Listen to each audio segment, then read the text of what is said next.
Listo, ya está Ok. grabando, ¿cierto? Sí. Sí, te está grabando, sí. Sí, sí, ya parece que está grabando, pero yo... Ah, bueno. Sí, sí, Bueno, sí. perfecto. Perfecto, perfecto. Ok, bueno, entonces bienvenidos a una nueva sesión del Seminario Colombo-Mexicano de Teoría Conjuntos. Eh, para la sesión de hoy tenemos la participación de José Ricardo Moncayo, que es un estudiante de posgrado de la Universidad Nacional de Colombia, sede Bogotá, y bueno, que nos va a dar su charla titulada Construcciones conjuntistas en modelos valuados y de Kripke.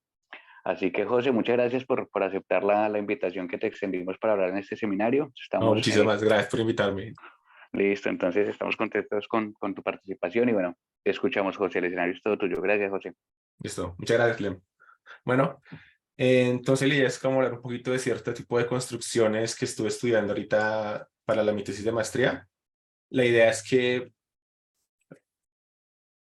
vamos a empezar hablando un poquito de la motivación de qué tipo de construcciones de la teoría de conjuntos estamos tratando de generalizar. Esencialmente van a ser dos, la jerarquía de von Neumann y la jerarquía de Gödel, y la vamos a tratar de generalizar en lógicas abstractas, lógicas que normalmente, bueno, que en este caso van a ser más débiles que la lógica clásica, por ejemplo, como lo son la lógica intuicionista, la lógica residuada, las lógicas difusas. Van a ser lógicas de ese estilo. Entonces nuestra idea es tratar de generalizar ese tipo de jerarquías. La clave, digamos, en las construcciones que vamos a analizar va a ser el cambio del paso sucesor en la construcción tanto de von Neumann como la de Gödel, en donde vamos a generalizar las nociones de subconjunto y de subconjunto definible. Normalmente uno inicia con la noción de subconjunto y luego ya que uno tenga una noción de subconjunto, uno ya pasa a dar alguna noción de definibilidad en el contexto que vamos a ver. Usualmente lo que va a pasar es que la noción de subconjunto va a ser reemplazada por la noción de función característica, y entonces pues una función característica va de un conjunto al conjunto 0,1, y lo que uno va a hacer es simplemente cambiar el conjunto 0,1 por alguna álgebra adecuada que representa alguna lógica. La álgebra 0,1 pues representa la lógica clásica, uno la va a cambiar por lógicas como, bueno, por álgebras que representan lógicas como el intuicionista o la residuada, pues las álgebras de Hayting o álgebras retículo residuadas, otro tipo de álgebras. Entonces esa es como la idea. La clave siempre es como generalizar la noción de función característica de esta manera. Hablando un poquito como de la motivación de dónde vinieron todas estas ideas, digamos, el primer intento que, bueno, que se estudió fue, lograron estudiar jerarquías que ya se conocían, donde ya no se consideran lógicas más débiles que peores, sino más fuertes. Entonces, lo primero que, digamos, sí, digamos que el artículo que me interesó el resto cuando estaba comenzando a estudiar esos temas fue este artículo de Kennedy, Maggiore y Van Allen, donde se estudian generalizaciones de la jerarquía de Gödel, pero utilizando lógicas abstractas que son más fuertes que el primer orden. Lógicas que normalmente uno toma primer orden y le añade algo, como cuantificadores o algunas como reglas de infinitarias, como conjunciones o disyunciones infinitarias, etcétera. Y uno a partir de ahí obtiene diferentes tipos de jerarquías tipo Gödel. Entonces, la idea fue como tratar de tomar estas ideas, pero como ya se habían estudiado tanto para lógicas más fuertes que primer orden, pues nosotros pensamos en estudiarlas para lógicas más débiles que primer orden, ¿sí? Como el acercamiento opuesto. Y antes de este artículo, que es relativamente reciente, también hay varios intentos de generalizar la jerarquía de Gödel. Hay uno que utilizando lógica de segundo orden, donde uno considera su punto definido en segundo orden y obtiene HOT, o donde uno considera, por ejemplo, lógicas infinitarias, el omega 1, omega 1, y uno encuentra ciertos tipos de modelos de la teoría de conjuntos cerrados bajo funciones contables. Es un poquito como lo que existe, estos son más fuertes. En términos de lógicas más débiles que primer orden, hay un artículo de Fitting, donde él estudia a profundidad cómo sería la noción de subconjunto y de subconjunto definible en lógicas intuicionistas. Y lo que Fitting considera son, para considerar modelos intuicionistas, él toma modelos de Kripke, que son como los modelos más naturales para lo que intuicionista, y sobre los modelos de Kripke es que él empieza a considerar jerarquías de la teoría de conjuntos y a diferentes nociones de definibilidad y estudia diferentes fenómenos de dependencia con estos modelos. Entonces, tú como lo que existe. Vamos a ver entonces, con base a esas ideas, vamos a ver básicamente dos acercamientos. Uno va a ser con modelos valuados en artículos y otro va a ser con modelos tipo Kripke. Entonces, primero vamos a ver cuál es el tipo de álgebras que vamos a considerar. Los más importantes van a ser los cuantales conmutativos integrales. Entonces, esto es un cuantal conmutativo integral. Uno los puede entender como una álgebra de Hayting, al cual le falta la propiedad de idempotencia. Es una propiedad muy parecida a la de un álgebra de Hayting completa, solo que le falta la idempotencia del ínfimo, que en este caso pues, va a ser reemplazado con algún producto. Entonces tenemos un retículo completo acotado, tenemos un monoide conmutativo y tenemos esta propiedad que es bien importante, que es básicamente la que caracteriza los cuantables conmutativos integrales, que es que el producto distribuye con respecto a los supremos. Es con la propiedad muy importante. Estas estructuras también son llamadas retículos residuados completos. Entonces, depende de donde uno las encuentre, pueden ser cuantables conmutativos integrales o retículos residuados completos. Y también tienen otros nombres, tienen muchísimos nombres, dependiendo de donde uno los encuentre en la literatura. Entonces, hay muchos ejemplos, por ejemplo, las álgebras de Hilbert completas o las álgebras booleanas completas son retículos residuados completos. Otro ejemplo que nos gusta por es importante son las álgebras asociadas a las lógicas residuadas, o sea, lo que es el conjunto 0,1, el intervalo 0,1 con diferentes normas, que son básicamente productos que cumplen propiedades similares a esto. También van a ser ejemplos de cuantables conmutativos integrales. Entonces, esto que estamos estudiando también capturar lo que son las lógicas difusas. Ya son como los ejemplos más importantes de lógicas residuadas o de los cuantales que estamos estudiando. Esta propiedad aquí, la propiedad que menciona la propiedad de idempotencia. Idempotencia significa que el producto de todo elemento consigo mismo da el mismo elemento. Esta es la propiedad que le hace falta a los cuantales para volverse a la álgebra de Heyting. Si no tuviera un cuantal conmutativo integral que aparte es idempotente, eso inmediatamente se vuelve una álgebra de Heyting. Entonces, normalmente vamos a considerar cuantales que no son necesariamente idempotentes. Ok. Vamos a considerar, aparte de estas estructuras algebraicas, otra estructura adicional, un operador sobre estos cuantales, que la idea es que más adelante se va a interpretar como un operador modal, como pues, ya se pueden ser posibilidades o necesidades, en este caso lo vamos a interpretar como posibilidades más adelante. Entonces, si tenemos un cuantal, necesitamos un operador de clausura que cumpla estas propiedades, esta propiedad de aquí. Esa que respete de alguna manera el producto. Si tenemos un operador de clausura que cumpla esto, eso va a ser llamado un núcleo cuántico. Hay muchos ejemplos de núcleos cuánticos. El más, digamos, sencillo de entender, digamos, la doble negación, un operador muy importante en lógica. La doble negación es un núcleo cuántico de un solo cuantal. Es como el ejemplo más usual y el que, digamos, nos interesó porque la idea era generalizar ciertos resultados que tenían para la doble negación para operadores más generales. Entonces, es importante que la doble negación sea un ejemplo de lo que estamos haciendo. Y aparte de eso, los núcleos cuánticos pueden pueden tener adicionalmente diferentes propiedades. Aquí mencionamos algunas que van a ser bien importantes, que respete implicaciones, que haya cierta congruencia al operarla con una implicación, o sea, que la gamma de x implica y es igual a 1, si solo si gamma de x implica gamma de y es igual a 1. Que sea impotente, que aquí adentro sea lo mismo calcular x al cuadrado a x, y que respete el elemento mínimo. Vamos a llamar un núcleo cuántico estándar si cumple estas propiedades. Vamos a estar interesados en estudiar núcleos cuánticos estándar. La idea es que los núcleos cuánticos estándar van a ser bien útiles porque al hacer cierto tipo de cocientes con esos núcleos cuánticos, uno va a obtener álgebras más sencillas. Uno puede hacer cocientes donde uno puede tener un cuantal, bueno, un cuantal conmutativo integral y hacer cierto cociente y obtener a partir de eso una álgebra Heyting siempre y cuando el núcleo cuántico sea estándar. Ahorita vamos a ver un poquito esa construcción. Listo. La lógica con la que vamos a trabajar es un poquito diferente a las lógicas con las que nos acostumbrado. En este caso vamos a ver cuáles son las lógicas que vienen asociadas a las álgebras que estamos viendo. Vamos a trabajar con lo que son las lógicas residuadas. La clave de la lógica residuadas es que vamos a considerar dos tipos de conjunciones, una conjunción fuerte y una conjunción débil.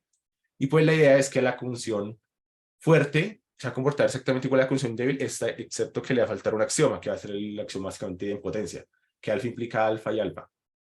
Es como la regla que le hace falta.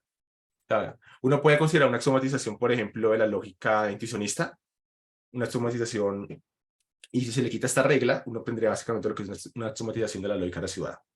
Y pues, aparte de esta conjunción fuerte, no tiene una conjunción débil, que es más bien parecida como la intuicionista, pero le faltan propiedades, porque no necesariamente va a haber una conjunción entre la conjunción y la implicación, si no tiene la conjunción débil. Y no construye fórmulas de la misma manera, solamente que ahora uno tiene que considerar un símbolo adicional, que es la conjunción fuerte, pero las fórmulas se construyen exactamente de la misma manera por recursión. Asimismo, si uno quiere considerar fórmulas modales, uno puede añadir el operador de posibilidad, que es el operador con el cual vamos a trabajar, y construir las fórmulas de la misma manera por recursión. Un operador unario, un conector unario. ¿Listo? Entonces, ahora sí ya vamos a pasar a ver la construcción conjuntista como tal. Vamos a tomar en cuenta el cuantitativo integral y vamos a construir entonces la siguiente jerarquía. Es muy parecida a la de Foy-Neumann, salvo que en el paso sucesor vamos a cambiar las cosas un poquito por funciones características finalizadas. Entonces, función característica en el sentido de que el dominio de la función va a ser un subconjunto del nivel anterior y el rango ahora ya no va a estar contenido en 0, 1, sino que va a estar contenido en el cuantal. Entonces, estas van a ser nuestras funciones características generalizadas y esto nos va a generar un universo. Entonces, la unión de todo esto va a ser el universo que vamos a considerar, sobre el cual vamos a estudiar diferentes construcciones. Este universo es bien conocido, se ha estudiado desde hace mucho tiempo, ya se utiliza mucho para, por ejemplo, dar diferentes presentaciones de forcing más como naturales. Por ejemplo, con álgebras booleanas es muy entendido cómo uno puede tomar un orden de forcing y sumergirlo en una álgebra booleana y con esta álgebra booleana construir uno de estos modelos y entender el forcing de Cohen de esa manera. Pero nosotros lo vamos a ver más por el lado lógico del asunto, no tanto por el lado de forcing, aunque ayuda bastante a entender las cosas, la intuición de forcing. Entonces uno aquí puede considerar este lenguaje, que es básicamente añadirle símbolos de constante por cada elemento del universo, no hay nada raro. Y luego uno puede entonces pasar a buscar interpretaciones de lo que van a ser la igualdad y la pertenencia en este modelo. Entonces la igualdad y la pertenencia se van a entender de la siguiente manera. Primero, para entender la noción de subconjunto, pues uno lo puede entender intuitivamente de la siguiente manera. El ínfimo, uno lo puede ver como una especie de para todo. Entonces básicamente esto es lo que nos va a decir lo siguiente. Para todo X que pertenece al dominio de F, si f de x uno lo puede entender como que x pertenece a f. Entonces, si x pertenece a f, entonces x pertenece a g, que es la noción de subconjunto. Básicamente, eso es como la intuición detrás de esta definición de aquí. Entonces, ya con esta noción de subconjunto, pues, ¿qué va a hacer que sean iguales? Pues que tengan ambas contenencias. Como estamos en un cuantal, pues la idea es que la conjunción se vea como un producto, entonces por eso queremos que hagamos aquí el producto. Entonces, esa es la igualdad. Y la pertenencia, en cambio, va a ser algo que va a tener que ver esto es con existenciales. Entonces, decimos que F pertenece a G si es, de manera intuitiva otra vez, si existe alguien en el dominio de G, o sea, si existe alguien acá, de tal manera que ese elemento que existe en G va a estar en G, o sea, que Y está en G, y que Y es igual a F. Es el elemento que queremos que pertenezca. Esto otra vez con una manera intuitiva, pero pues obviamente todas estas evaluaciones no tienen por qué dar ni 0 ni 1, pueden tomar valores intermedios en el álgebra, pero es una manera de intuitivamente entender cómo funcionan las cosas. Entonces, esta es la construcción, este es el universo, estas son las interpretaciones de los símbolos. Uno puede, por recursión, entonces extender esta definición, pues ya tenemos para fórmulas atómicas, uno la puede extender para todas las demás fórmulas de la manera natural. La conjunción fuerte pues se interpreta como el producto y bueno, las demás operaciones de la manera natural, la conjunción con el ínfimo y así sucesivamente con todos los demás símbolos lógicos. Asimismo, si no quiere... Sí, una José, pregunta de... disculpa. Mario tiene preguntas, sí. Sí, sí. Sí. Hola, quería volver a la diapositiva Ah, anterior para sí. verlo un momento. Gracias. Ujú.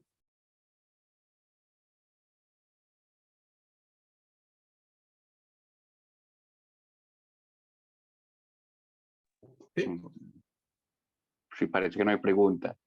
Pues ya, pero no era una pregunta como tal, solo... Entonces, bueno, sí, hay pregunta. Estos, todo esto son expresiones en el álgebra Q, en la parte de abajo. Sí. O sea, esta implicación es una operación en el álgebra Q, sí. Y este pues, es un producto en el álgebra Q.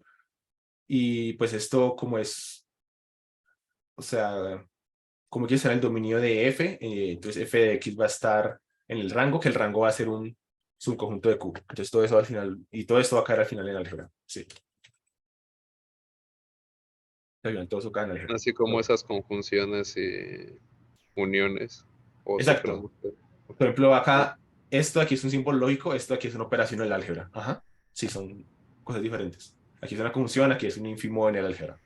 sí, bueno, pero finalmente todo lo que está a la izquierda, así en su conjunto, sí es un elemento del álgebra. O sea, todo esto sí, digamos, todo Ajá. esto, sí, todas las valuaciones caen en el álgebra. O sea, cuando uno evalúa fórmulas en estos modelos, no necesariamente van a ser ni verdaderas ni falsas, sino que siempre van a dar elementos en el álgebra que uno esté considerando. En general, puede que le dé cualquier elemento del álgebra. Puede ser, digamos, si el álgebra, digamos, el intervalo 0,1, puede que le dé un medio, 3/4, cosas así de esa manera. ¿Sí? Siempre pueden dar, en principio, cualquier elemento del intervalo de la álgebra que uno esté considerando. Gracias. Ok, listo. ¿Alguna otra pregunta? Ok. Entonces, sí, así es como uno interpreta las fórmulas en estos modelos. Siempre se apoyan las operaciones de la álgebra.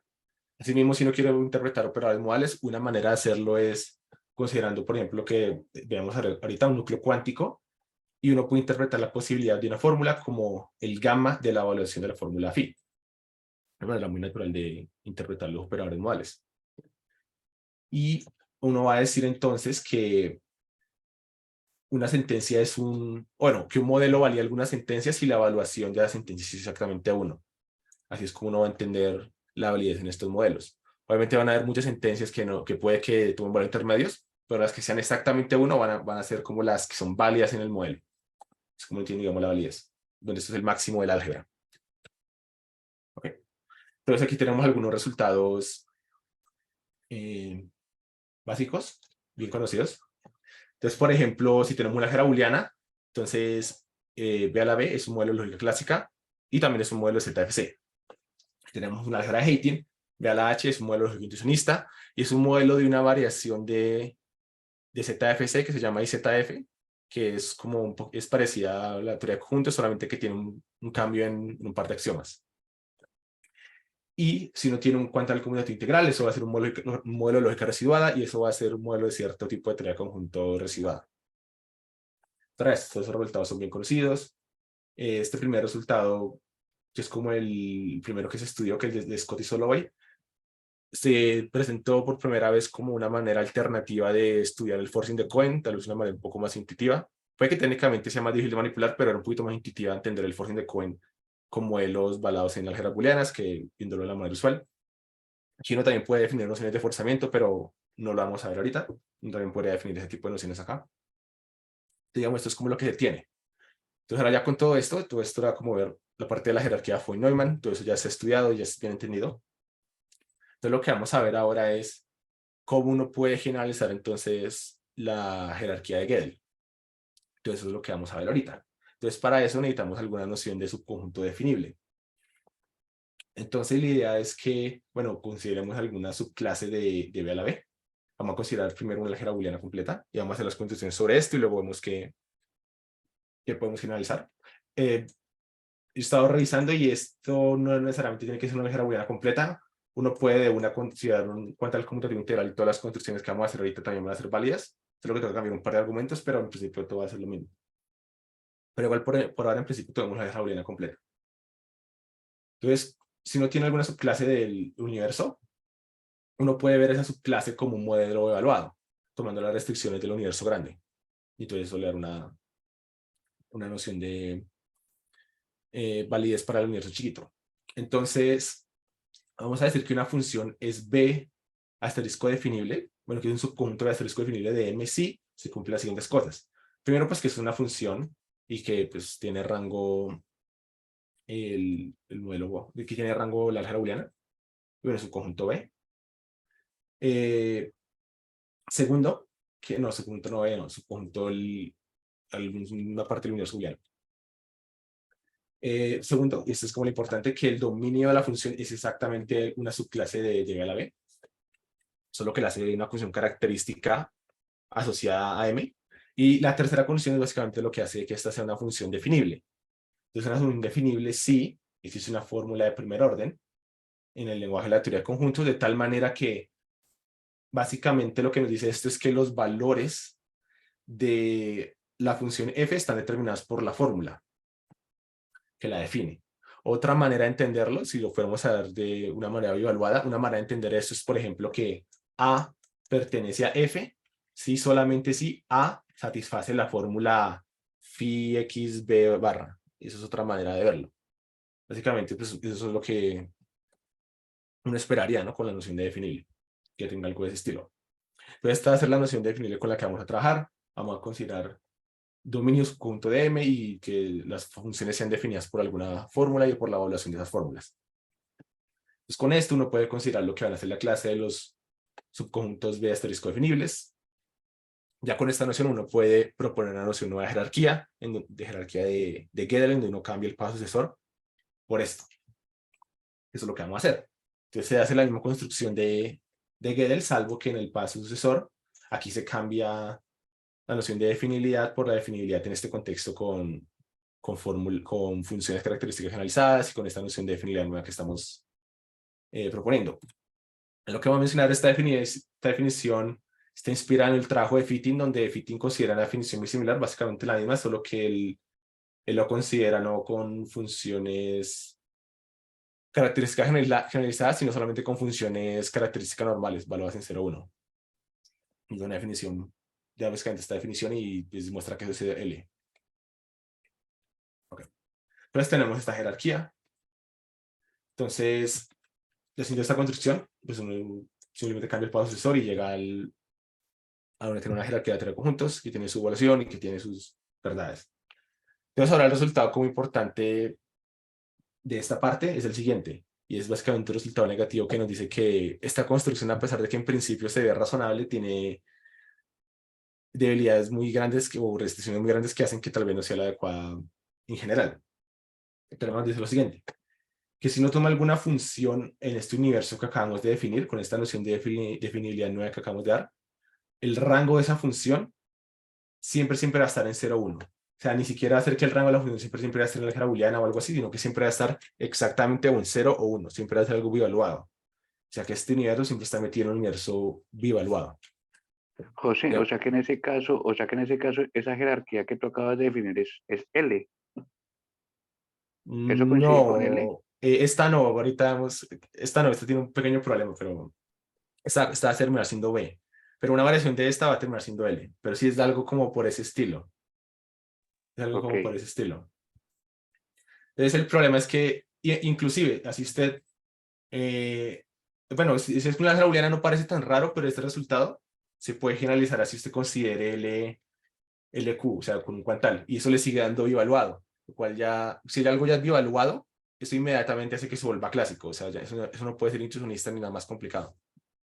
Entonces, este resultado básicamente nos dice que ese tipo de construcciones con ese tipo de definiciones bueno, con ese tipo de nociones de definibilidad no son como las adecuadas para trabajar si no quieres generalizar la noción de Gödel. Entonces, en este caso, esto nos dice que listo, hay problemas grandes.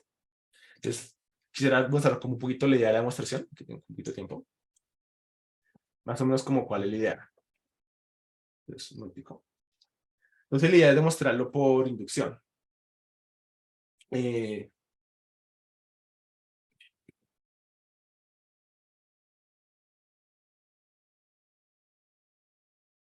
Inducción sobre los ordinales. La idea es demostrarlo nivel por nivel de la jerarquía que vamos a definir, ¿no? Entonces tenemos una jerarquía indexada por los ordinales, vamos a demostrar que para todos los elementos de cada nivel se cumple, el rango de todos ellos está metido en 0, 1. Entonces, bueno, para el caso alfa igual a 0, pues es el vacío, eso se tiene. Entonces, para el caso sucesor, caso 1, caso 2. Para el caso sucesor, vamos a suponer lo siguiente. Entonces, la hipótesis de inducción.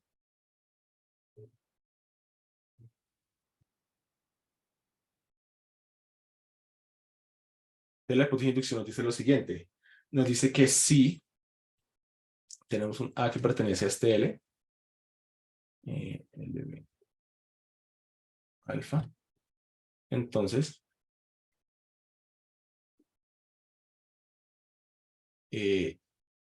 bueno, si f de A es 0. O sea que el rango de eso siempre es, no, aquí lo dije, lo hice mal, bueno. El rango, más bien, de A está metido en 0, 1. A es una función, y pues la idea es que vamos a suponer que para todos los elementos en el nivel alfa, todas esas funciones son bivaluadas. A partir de esto, la idea es ver que para el alfa más 1 también todas las funciones van a ser bivaluadas. Entonces, lo que uno va a hacer es lo siguiente. Tome. No explico por qué está tan...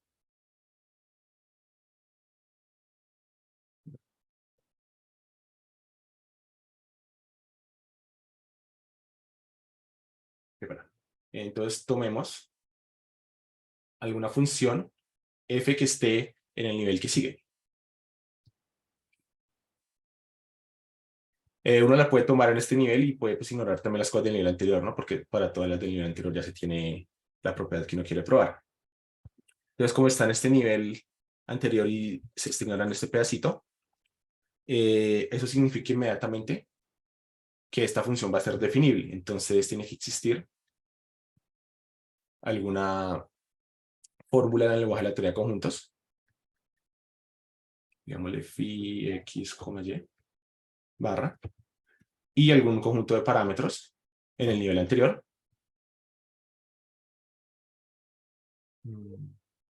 Así.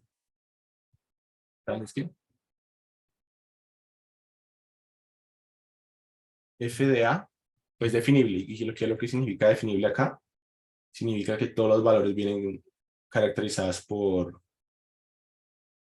bueno, definidos por esta funcióncita, por esta formulita, ¿no? ¿Listo? Todo esto es lo que tenemos. Entonces, la idea es ver que obligatoriamente esta función f siempre va a dar 0 o 1. O sea, básicamente lo que queremos ver es que esto de aquí, independientemente de la fórmula que uno tome o independientemente de los parámetros que uno tome, siempre va a tomar valores 0 o 1. Entonces, la manera de hacerlo es por inducción en fórmulas. Entonces, primero tenemos inducción ordinaria, ahora vamos a ver por inducción en fórmulas, que todas estas formulitas de aquí van a tomar valores o 0 o 1. El caso, digamos, de la recursión, cuando ya empezamos con operadores es relativamente sencillo, la parte un poquito complicada puede ser el caso atómico. Entonces, eso es lo que vamos a ver. Entonces, cada atómico es este.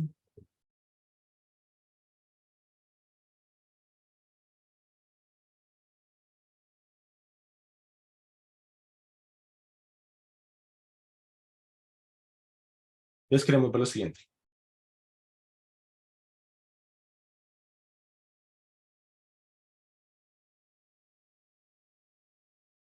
Que todas estas de aquí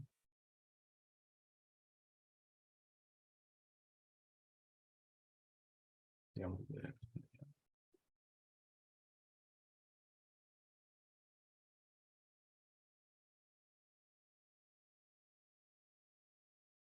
que todas estas pues son bioevaluadas, todas pertenecen al álgebra 0,1. Eso es lo que quisiéramos ver para todo, digamos, A, B que pertenece al nivel de acá. Nivel alfa. Si uno logra ver esto, pues ya tiene el caso atómico y luego ya por recursión uno puede mostrar esto ya para todas las formulitas. Entonces, esa es con la parte inicial. Y la manera de probar entonces esto es otra vez utilizando cierta inducción, pero esta vez sobre cierta relación bien fundamentada. Entonces, voy a demostrarlo por inducción. Debe hacer inducción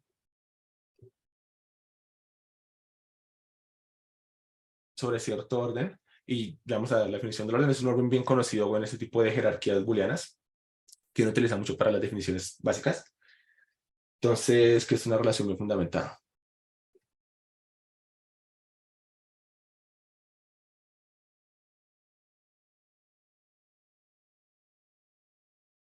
Entonces, el orden se define de la siguiente manera. Tenemos que una pareja ordenada va a ser menor o igual que otra. Sí, solamente sí. B es igual a A y W pertenece al dominio de B. Y todo esto tiene O. Si este pertenece al dominio de este. Y W es igual a B. Esta relación es una relación muy fundamentada. Algo que se me olvidó mencionar, pero pues que vamos a ver aquí. Esta es la relación que uno utiliza para definir los modelos booleanos. Bueno, o los modelos evaluados en general. Uno puede utilizar esta relación para ver que todo está bien definido. Porque en principio, si no se pone a mirar con cuidado las definiciones, puede que hayan problemas de definiciones circulares, pero con esta relación todo queda bien hechecito. ¿Ok? Entonces, tenemos esto, vamos a hacer inducción sobre esta relación bien fundamentada para demostrar esto de aquí. Lo vamos a mostrar las tres al tiempo, o sea, la pertenencia de A a B, B en A y A igual a B. ¿Ok? Entonces le vamos a hacer inducción sobre esta, entonces nuestra hipótesis de inducción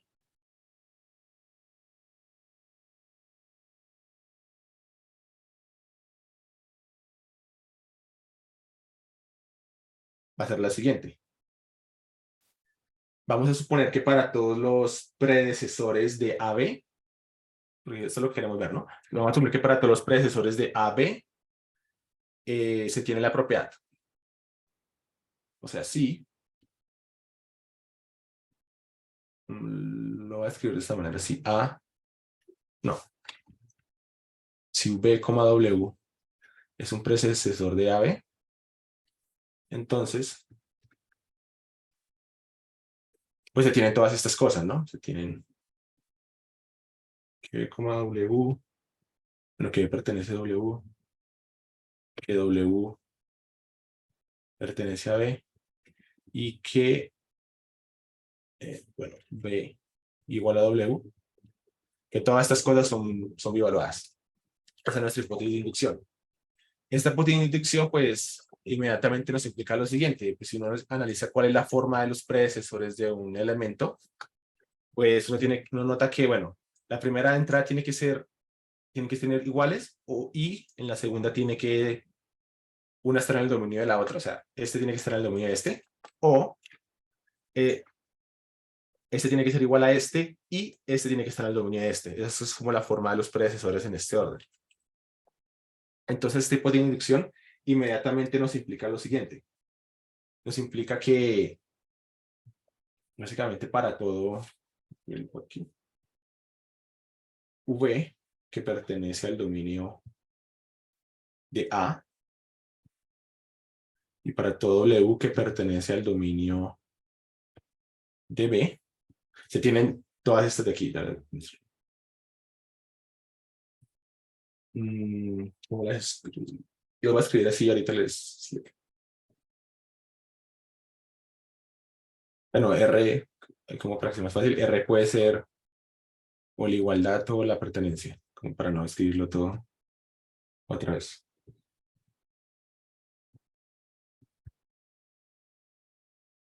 B relacionado con B.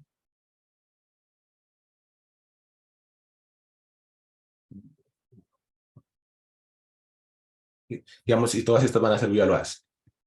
Esa es como nuestra hipótesis de inducción. Ya cuando uno la destila lo suficiente. O sea, para todos los predecesores de A y B, que son los que queremos ver para el caso atómico, se van a tener que son bivaluados. Entonces, ya utilizando todo esto, uno va a pasar entonces a ver, con base en la definición de A pertenece a B, vamos a ver que eso tiene que ser necesariamente evaluado por todas estas hipótesis que tenemos aquí y por esta hipótesis de inducción 1 que tenemos acá. Se llama la hipótesis de inducción 1. ¿Listo? Entonces, ahora sí, uno ya pasa a ver las definiciones como tal. Aquí tenemos ahora A pertenece a B. A pertenece a B por definición, ¿qué es? Es que exista algún W que pertenezca al dominio de B, de tal manera que, bueno, que ese elemento efectivamente esté en B. Y, bueno, puede ser, aquí como es una algebraica, pues va a ser la conjunción, pero en general puede ser con un cuantal también y va a ser el producto o la conjunción, depende. Va a ser con conjunción. Y tal manera que ese elemento W sea igual a A. ¿Listo? Entonces, ¿qué es lo que pasa? Esta partecita de aquí necesariamente tiene que ser 0 o 1. O sea, eso pertenece aquí a...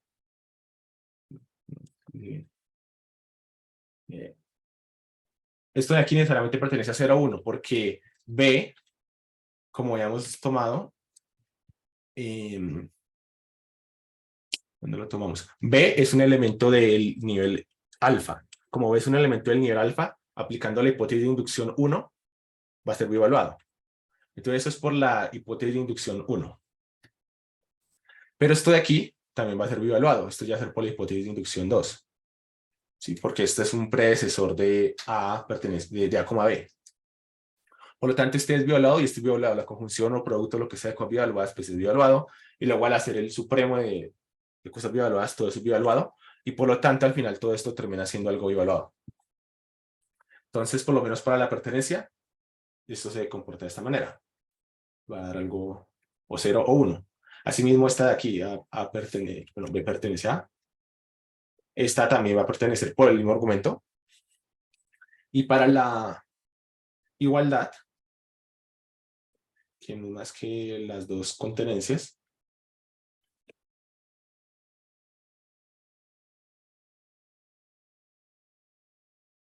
pues uno puede revisar que también todo va a ser bievaluado por las definiciones. Entonces, voy a escribir, por ejemplo, la primera contenencia. La primera contenencia sería para todo V que pertenece al dominio de A. Si él pertenece a A, entonces él pertenece a B. Otra vez, esto de aquí va a ser bievaluado por la hipótesis de inducción 1. Y esto de aquí también va a ser bievaluado por la hipótesis de inducción 2. Entonces ambas cosas son bievaluadas, la implicación de dos cosas bievaluadas es bievaluada y entonces el ínfimo también. Todo esto también va a ser bievaluado. Asimismo, bueno, esto es para esta contenencia, para la otra contenencia es exactamente lo mismo, y entonces uno puede terminar deduciendo que para la igualdad también todo es bievaluado.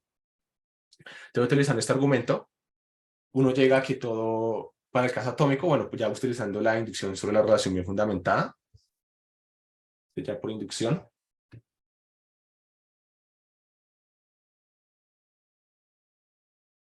bueno, por inducción se tiene para fórmulas atómicas.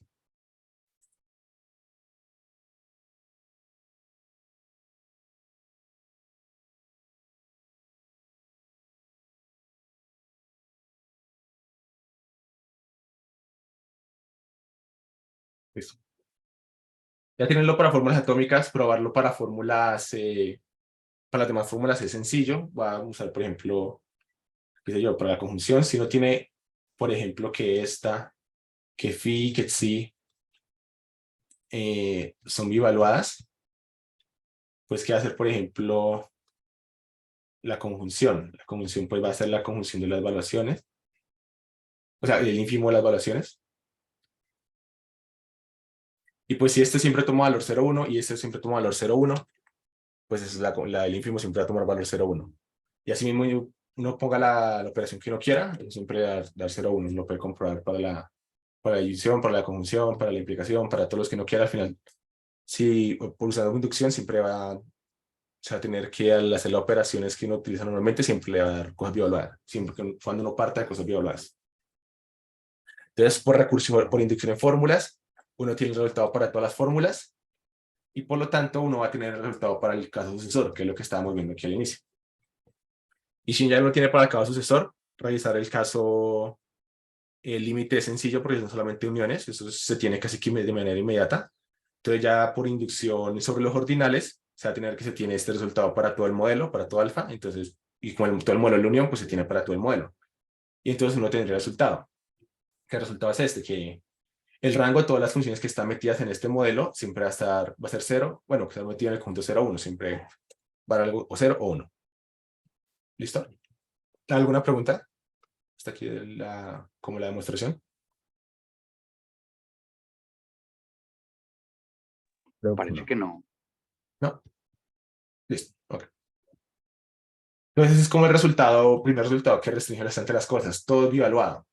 A pesar de que todo es bievaluado, uno podría preguntarse, bueno, puede que no tenga modelos nuevos, raros en lógicas abstractas. Este resultado, como les mencioné, se puede generalizar por un cuantal. Y la generalización es muy natural. Y a pesar de que nos dé algo bievaluado, que pues no es lo ideal, pero pues es como están las cosas, uno quisiera ver qué tipo de modelo bievaluado obtenemos con esas definiciones. Entonces es lo que vamos a ver ahorita. Con esta definición que vemos aquí, vamos a ver que el modelo es esencialmente B. Luego vamos a cambiar un poquito la definición y vamos a ver que el modelo es esencialmente L y que las cosas van a funcionar muy bien. Entonces, primero veamos esta función de aquí. Es una cierta inversión entre el universo y el universo bievaluado, donde este 2 es simplemente el álgebra 0,1. Uno puede sumergir cualquier elemento del universo Foy-Neumann en este universo de Foy-Neumann bievaluado de la siguiente manera, definiendo esta función gorrito por recursión. de tal manera que cualquier elemento del universo se puede ver representado de esta manera, en cualquier universo bievaluado, incluso en cualquier universo booleano, ¿sí? Esta función se va a comportar básicamente como un isomorfismo entre el universo de Foyn-Neumann y el universo evaluado de la siguiente manera. Esta función es inyectiva, es sobreyectiva en cierto sentido, o sea, para todo elemento del codominio existe un único elemento del dominio de tal manera que esos son iguales vía la igualdad del modelo evaluado. Es un isomorfismo en cierto sentido, en el que una fórmula vale el universo de Foyn-Neumann sí solamente sí. La evaluación de esa fórmula vale el universo bievaluado. Aquí estas son las imágenes de los parámetros. Y lo último es que pues esto es con la álgebra bievaluada. Si uno considera fórmulas con cuantificadores acotados, este resultado se puede tener también, pero ya en el modelo B a la B, ya es con el modelo evaluado en el álgebra booleana. Entonces, este resultado para qué y esta inversión para qué. La idea es que vamos a ver que si uno toma cualquier elemento del universo B, su inmersión vía esta función gorrito va a estar metida en nuestro universo L. O sea, nosotros ya teníamos que este de aquí estaba metido en el bievaluado, pero aparte de eso, uno puede encontrar cierta inmersión del universo Foyn-Neumann acá. Esto esencialmente lo que nos dice es que nuestro universo de conjuntos construibles, así como lo definimos, va a ser esencialmente B. Entonces, eso ya no es solo restrictivo, sino que pues es demasiado, es un universo demasiado grande. La noción de definibilidad que dimos pues ya no es para nada adecuada porque uno tiene básicamente todo el universo Foyn-Neumann, que no es lo que uno quisiera. Dios no tiene ese resultado. A partir de ahí, pues uno trata de cambiar las cosas, a ver si obtiene algo un poquito más interesante. Uno puede dar otra noción nueva de definibilidad, que son los B definibles. Entonces, básicamente la misma que antes, solamente que se cambia aquí en el paso 1, en donde uno ya no considera subconjuntos del nivel anterior, sino que uno considera exactamente el nivel anterior. Digamos, la clave por la cual uno puede hacer esto es porque estas funciones tienen dominios raros. Entonces, aplicando esta restricción de aquí, o sea, no considerando cualquier subconjunto, sino considerando exactamente cosas iguales al nivel anterior, uno puede básicamente dañar el argumento de este teorema y decir que ya no sea válido en este nuevo modelo. Entonces, con esta nueva noción de definibilidad, pues uno hace lo mismo, considera esta noción de conjuntos definibles, considera acá la jerarquía de la misma manera, y entonces ahora sí ya puede probar el siguiente resultado, y es que básicamente existe un isomorfismo entre el L de verdad que uno conoce toda la vida, y este nuevo modelo L de la B que acabamos de definir con esta nueva noción de definibilidad. Entonces, definiendo las cosas de esta manera, existe esta función clase, de tal manera que se va a comportar básicamente como un isomorfismo. Esencialmente como un isomorfismo. Y por lo tanto, este nuevo modelo que definimos va a ser esencialmente L. Algo que se me olvidó mencionar es que para este modelo de aquí, L de la B, también se puede demostrar este mismo resultado, ya lo muestro, que teníamos aquí. Este mismo resultado se puede demostrar también para ese modelo. Y es que todo va a ser también bioevaluado en ese otro modelo. O sea, uno no se puede, o por lo menos con la definición que estamos dando aquí, uno no se puede escapar de que todo sea al final bioevaluado. Entonces eso va a resultar siendo problemático porque uno quisiera tener cosas nuevas, pero así no cambia las definiciones un poquito como lo estamos viendo. Por ejemplo, como lo cambiamos aquí considerando el dominio igual a M, en vez de solamente subconjuntos, bueno, en vez de subconjuntos, van a seguir habiendo problemas y todo va a seguir siendo bioevaluado, pero por lo menos ya tiene algo un poquito más interesante, que es un modelo que hace por lo menos isomorfo al L de verdad. Uno tiene como otra presentación de L en este universo bievaluado. Entonces aquí está el función, uno demuestra esto por inducción sobre los ordinales. Vamos a dar como un pequeño, no voy a mostrar todo porque es bastante larga la demostración, pero a grandes rasgos voy a mostrar como porque es cierto. Por inducción, el alfa igual a 0 es cierto, es lo siguiente fácil de ver. Para el paso sucesor, tomamos algún elemento aquí, en el nivel sucesor que no esté en el nivel anterior. Entonces este es el L de verdad, eso significa que X es un subconjunto de L de alfa y que existe alguna fórmula en el lenguaje de la teoría de conjuntos de algunos parámetros De tal manera pues que ese conjunto coincide exactamente con la solución de esa fórmula.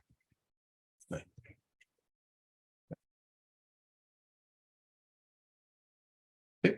Y entonces uno cómo define la imagen de este X. O sea, ya tenemos definida, qué pena, me olvidé decir.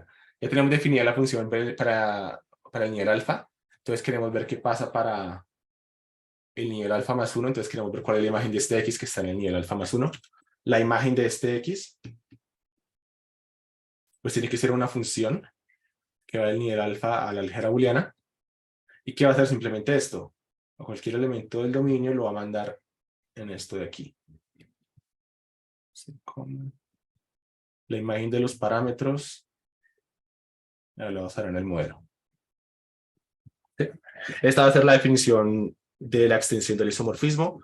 Todo se hace con base en esta función que define el conjunto X, y entonces a partir de eso uno consigue esta función, y todo se va a comportar de la manera que hacen a tener todas las propiedades. El problema es revisar que tenga todas el rango, que es inyectiva, que es surjectiva, que se comporte como una inversión elemental. Eso es lo que faltaría, pero esta es como la definición de la función J para el nivel sucesor. Okay. ¿Hasta aquí hay alguna pregunta? No sé si ya...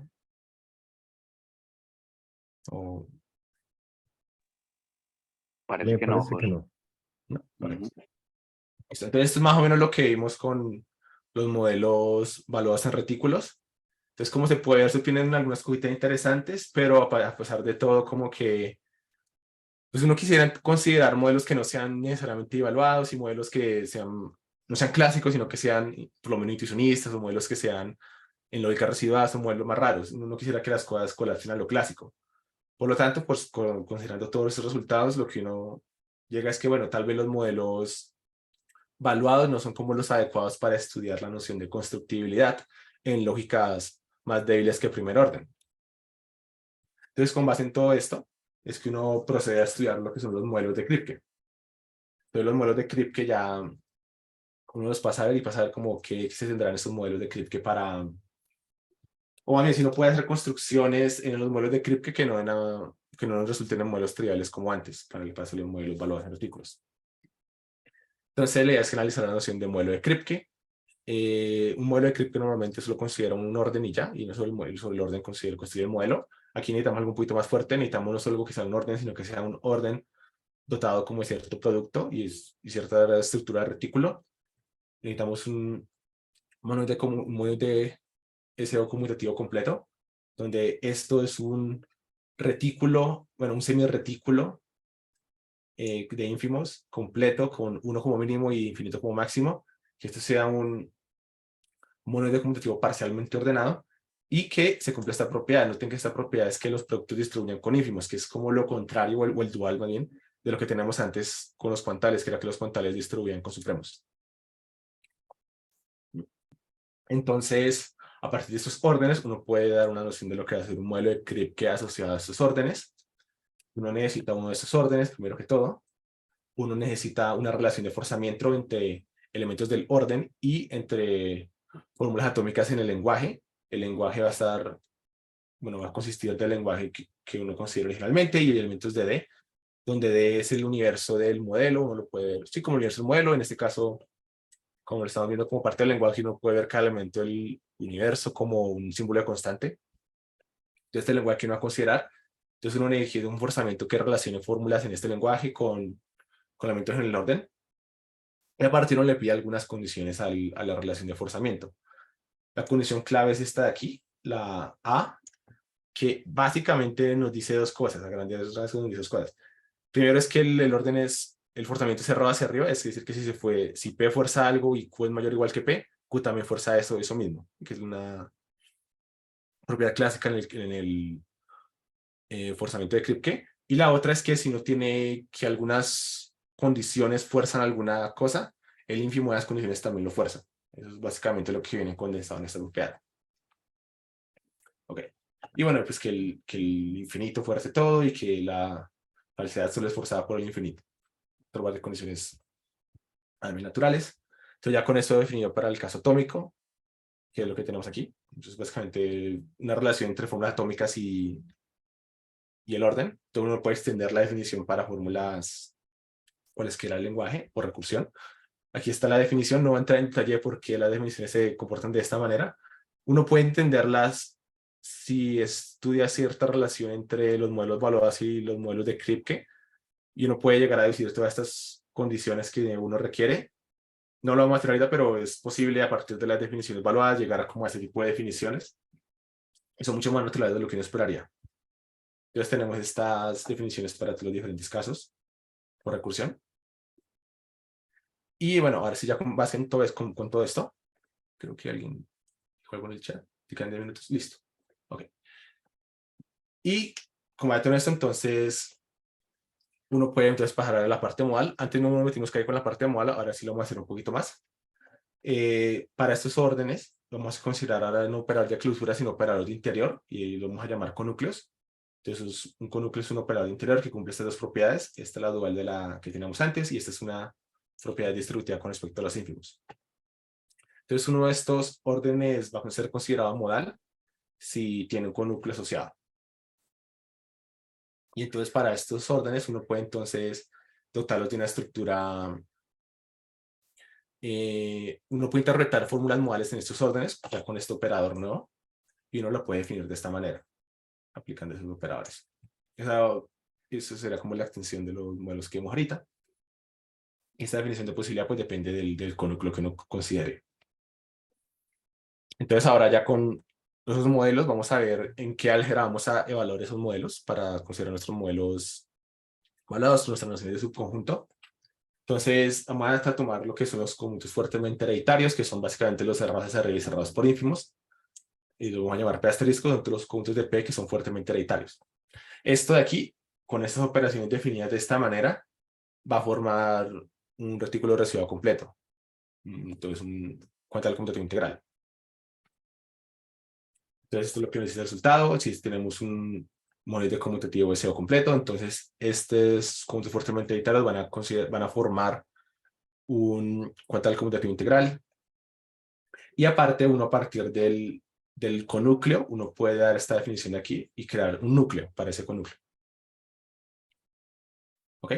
Los conúcleos en sí mismo pueden tener ciertas propiedades de más, como serían potentes, que respeten el elemento topo, que respeten implicaciones, y todas esas propiedades, lo chévere es que se van a transferir de los conúcleos a los núcleos que son definidos por ellos. Es decir, si el conúcleo sobre P es idempotente, entonces el gamma sobre P asterisco es idempotente también, y así con todas las propiedades. Bueno, excepto con esta que si el gamma respeta el elemento topo, entonces, si el delta respeta el elemento topo, entonces el gamma representa el elemento bottom, el mínimo. Y si no respeta implicación, el bottom también. ¿Okay? Entonces ahora ya con todo esto, vamos a ver cómo uno empieza más o menos como a ver cómo van a ser las construcciones conjuntistas. Entonces, uno toma un modelo residual de Kripke modal, uno de estos, y entonces va a ver lo que va a hacer, vamos a ver lo que va a hacer un subconjunto en este contexto. Recuerden que este D es el universo del modelo de Kripke. Entonces, ¿qué va a ser un subconjunto del modelo? Pues va a ser una función que tenga subconjunto el universo del modelo y que el rango sea un subconjunto de P asterisco, donde este P asterisco nosotros ya vimos que es un retículo residual completo y sobre el cual se puede definir un núcleo cuántico de esta manera. Entonces, esto nos va a servir ahorita para dar la definición de subconjunto. Vamos a empezar viendo cómo es la jerarquía de Feynman en este contexto. Entonces vamos a ver qué tipo de universo necesitamos. Vamos a decir que un elemento de aquí se llama regular si la doble negación del gamma de A es igual a una función con rango P asterisco, que van a ser eventualmente las funciones características que vamos a considerar, se van a llamar regulares y cada elemento de su rango son gamma regulares. Y una función se llama extensionalidad, extensional, si se cumple esta condición. Esta condición, no tengo mucho para entrar en detalle, pero básicamente trata de generalizar el axioma de igualdad de reemplazar iguales. O sea, esto se puede ver como que aquí tenemos f de g, y aquí tenemos que g es igual a h, entonces uno puede reemplazar aquí el g por el h. Básicamente eso es lo que uno está haciendo. Hacer la restricción sobre el tipo de funciones que uno considera. Entonces, con estas funciones regulares y extensionales, uno ya da una noción de subconjunto nueva.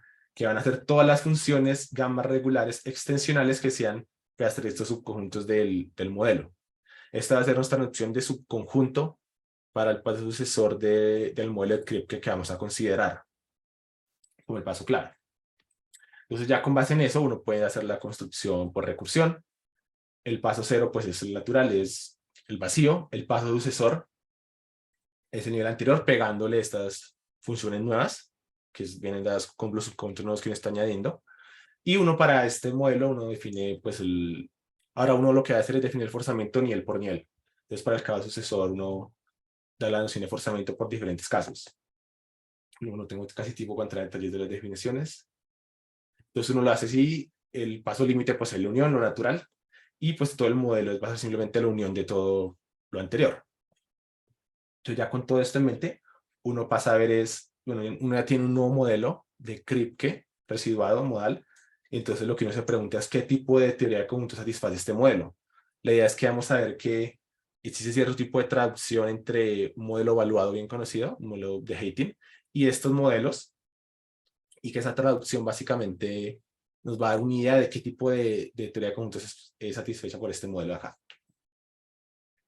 Entonces vamos a hacer lo siguiente. Primero vamos a llamar un elemento denso, gamma denso, si gamma de A es igual a 1.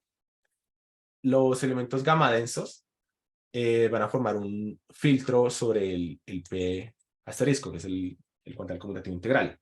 Entonces uno puede hacer un cociente del álgebra vía el filtro, y al hacer ese cociente, normalmente uno obtendría solamente un cuantal conmutativo integral otra vez, pero dado que este gamma tiene propiedades bien interesantes, que son las que estábamos viendo antes, al hacer el cociente vamos a obtener una álgebra completa de Hayting, que es como lo clave.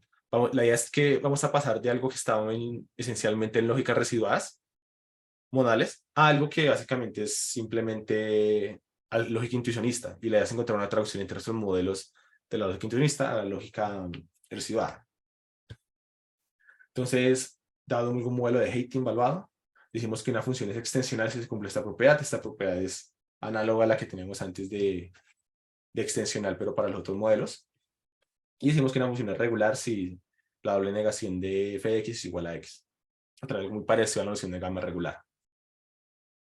Entonces, ahora damos una definición nueva de los modelos evaluados en el álgebra de Hayting. Esta es muy parecida, o sea, a la noción que ya hemos dado al inicio de la charla, solamente que aquí se tiene que ver con un poquito más de cuidado, ya que somos un poquito más cuidadosos en el paso sucesor, entonces toca cambiar un poquito las cosas, pero es básicamente lo mismo. Ya no consideramos cualquier función, sino solamente uniones tensionales irregulares. Entonces uno tiene que cambiar un poquito las definiciones para que todo sea congruente. Entonces uno define estos modelos de Hayting, y la idea es que estos modelos de Hayting son los que le van a permitir a uno descubrir como qué tipo de teoría de conjuntos se satisfecha por el modelo de Kripke. Entonces, esta álgebra de Hayting determina esta secuencia de modelos Hayting evaluados, que va a ser isomorfa a la secuencia de modelos de Kripke en la siguiente manera. Es como un resultado importante. Entonces, este resultado nos dice que la evaluación en el modelo de Hayting son clases de equivalencia de todos los P's que fuerzan esa misma fórmula. O sea, que es una especie de isomorfismo entre el modelo Hayting evaluado y el modelo de Kripke. Y todo viene dado como por esta relación de equivalencia por el cociente vía el filtro. Y digamos, lo importante es que este resultado nos lleva al siguiente resultado de traducción. Este resultado de traducción nos dice lo siguiente, que si uno tiene una función phi, una sentencia sin cuantificadores universales, entonces si es válida en el modelo RH, el modelo evaluado, Hayting evaluado, si solamente si la posibilidad de esa sentencia es válida en el modelo de Kripke. Es decir, si uno sabe como qué tipo de teoría de conjuntos vale en el modelo intuicionista, que es algo tipo, digamos, teoría de conjunto intuicionista, entonces todas las traducciones vía la posibilidad de esas sentencias van a ser válidas en el modelo de Kripke. Es decir, con esto uno ya tiene una idea de qué tipo de teoría de conjuntos va a ser válida en este modelo. Van a ser cosas tipo teoría, van a ser posibilidades de axiomas de la teoría de conjunto intuicionista, básicamente. Entonces es como el tipo de resultado de traducción al que queríamos llegar. Este tipo de resultados son muy comunes en lógicas abstractas, y este generaliza básicamente el resultado de Fitting. Fitting tiene un resultado muy parecido, pero pasando de lógica clásica a intuicionista. y utilizaba la traducción de doble negación, la traducción muy conocida de Gale-Kolmogorov, de doble negación. Y en cambio ahorita estamos haciendo una traducción usando otro operador que hace el operador de posibilidad, que también hay bastantes presentes de ese tipo de construcciones, como lo son traducciones tipo Gödel-McKinsey, que también son traducciones entre lógicas intuicionistas o clásicas y lógicas modales. Entonces la idea es como llevar todo ese tipo de resultados en este contexto de estos modelos volados y estos modelos de Kripke. Entonces con esto uno llega como a saber más o menos qué tipo de teoría de conjuntos es válida en estos modelos de Kripke. Entonces todo esto se hizo para los modelos de Kripke que generalizan la jerarquía de Foy-Neumann. Uno podría preguntarse cómo sería una generalización de la jerarquía de Gödel en este contexto. Uno puede hacerlo y uno puede empezar a estudiar este tipo de construcciones, pues ya pues por cuestiones de tiempo no logramos hacer esas construcciones, digamos, en mi tesis, pero hay algunas como ideas de más o menos de cómo debería ser esta construcción y más o menos qué tipo de resultados uno debería tener. Pero eso ya está como para más adelante. ¿Listo? Entonces eso sería todo. Muchísimas gracias. No sé si alguien tenga alguna pregunta. Perfecto, muchísimas gracias, José. Ujú. Pues eso, justamente, ¿alguien tiene alguna pregunta para nuestro expositor?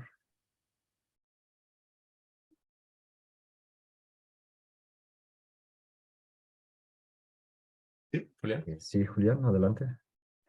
Sí, sí, yo tengo una pregunta, José, Ujú. que me pareció muy curioso que hiciste las cuentas con cuantales, bueno, con estos retículos, y por un lado obtuviste una presentación nueva del universo de Von-Neumann y por otro lado obtuviste el modelo L de Gödel. Pero mi pregunta es si uno, o sea, si existe un resultado del tipo, podemos caracterizar los retículos para los cuales al hacer una construcción similar a la que presentaste son esencialmente V o son esencialmente L. O sea, dar una, sí, caracterizar la clase de retículos que, que permiten Sí, obtener este tipo de resultados. sí, entiendo. O sea, esencialmente lo que uno necesitaría es lo siguiente. Em,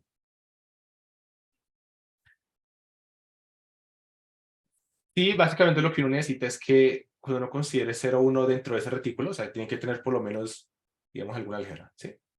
Tiene que tener por lo menos el 0 y el 1 y tiene que ser tal que cuando uno haga operaciones entre 0 y 1, o sea, si uno coge X y Y en 0 y 1 y hace alguna operación entre ellos, es alguna operación rara, esto siga cayendo en 0, 1, más o menos. Creo que eso sería como lo mínimo, lo que uno necesitaría de esos retículos para cualquier operación del álgebra. Porque esto se tiene para los cuantales y esto es como lo importante que uno utiliza en el paso sucesor, el paso de inducción en fórmulas, que básicamente, si uno mira como esta álgebra 0,1, esta va a estar cerrada para cualquier operación del álgebra. Siempre y cuando uno tenga eso, uno debería poder replicar este tipo de resultados, siempre y cuando pues, toda la construcción sea más o menos parecida. Sí, pero sí debería ser álgebras que por lo menos cumplan esta condición. Como que sí, 0,1 esté cerrado, básicamente, bajo las operaciones. Ok, vale. Y yo tengo otra pregunta, José. Ujú, sí. ¿Exploraste de pronto alguna manera de construir para esos modelos en la jerarquía H, esta que se construye Mm, con la clausura transitiva de los conjuntos y que uno empieza, y si la exploraste con estos modelos evaluados y con cuantales? sí, no, la verdad es que ni siquiera se me ocurrió, pero es una pregunta interesante. Creo que sería más complicado porque ya tocaría ver como que es una clausura transitiva y cardinalidad y todo eso en estos modelos. Creo que no sería tan fácil, pero sería interesante. Eso no se me ocurrió, la verdad, no, no algo que pues, probablemente generalizar la jerarquía. Sí, eso no tendría ni idea de cómo sería. Vale, José. Bueno, Ujú. vale, no importa. Gracias. Listo, Gracias ok. por la charla. Ujú. Perfecto. ¿Alguna otra pregunta? ¿Alguien más tiene alguna duda para nuestro expositor?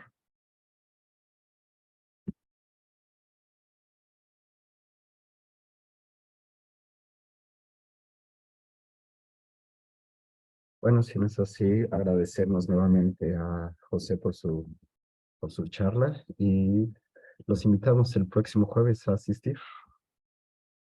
No, muchísimas gracias por la invitación. Muchísimas gracias, José. Muy bonito. Vale, vale, José, gracias por tu charla. Estuvo muy modelo teórica. Vale, José, gracias. Listo, muchísimas gracias, Julián.